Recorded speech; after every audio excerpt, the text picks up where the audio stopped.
మీ family members ఉన్న ఫోన్స్ని పాపం వాళ్ళ అగ్రికల్చర్ వర్క్ చేసుకుంటే మీ ఫోను దాన్ని ఏదేదో డిస్టర్బ్ చేసేసి దాంట్లో తెలియని యాప్స్ అది డౌన్లోడ్ చేసుకొని గేమ్స్ ఆడి పబ్జీ ఆడి చాలా మంది వాళ్ళ ప్రాణాలు కూడా పోగొట్టుకోవడం జరిగింది.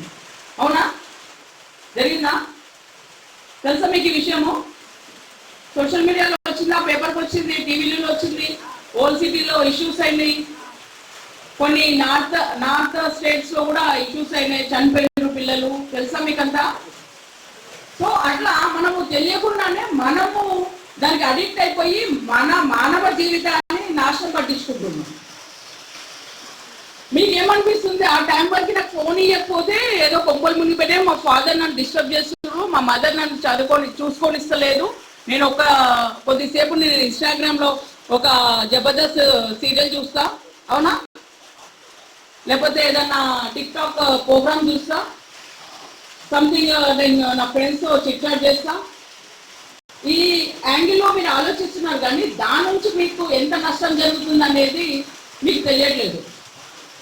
మీకు ఇష్టమైనది ఎవరైనా ఇవ్వకపోతే ఆ మనసుకు బాధ అనిపిస్తుంది, కానీ దాని నుంచి నష్టం జరుగుతుందని పెద్దవాళ్ళు చెప్పినప్పుడు దాన్ని కంట్రోల్ చేసుకోకపోతే మీరు ఇప్పుడు 16 years లోపు ఉన్న వాళ్ళంతా ఆఫ్టర్ అంటే మీరు 70 years వరకు అంటే ఒక 50 years మీరు బాధపడాల్సిన రోజులు ప్రతిరోజు ఉంటుంది. ఇప్పుడు మీరు మంచిగా బుక్స్ మీద కాన్సన్ట్రేషన్ పెట్టి బుక్కు సంబంధించి మీ సార్ వాళ్ళు చెప్పే సబ్జెక్ట్ మీద మీరు నాలెడ్జ్ పెట్టేసి మీరు రోజు మీ సార్ వాళ్ళు సైన్స్, మ్యాథ్స్, ఇంగ్లీష్ని ఎట్లా ఇంప్రూవ్ చేసుకోవాలి, దానికి సంబంధించి ఇంగ్లీష్ పేపర్స్ ఎట్లా చదవాలి, స్పెల్ బీ ఎట్లా చేయాలి, గ్రామర్ మిస్టేక్స్ లేకుండా ఎట్లా చేయాలని నిరంతరం దాని మీద కష్టపడితే దాని మీద ఒక మంచి నైపుణ్యం సాధించడానికి అవకాశం ఉందా? గట్టి చెప్పట్లా?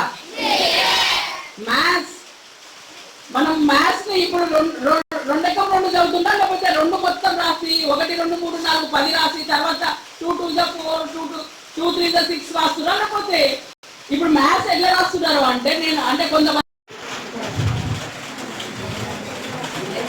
అందరి లైఫ్ స్పాయిల్ అవుతుంది డ్రగ్స్ తీసుకున్న వాళ్ళవి.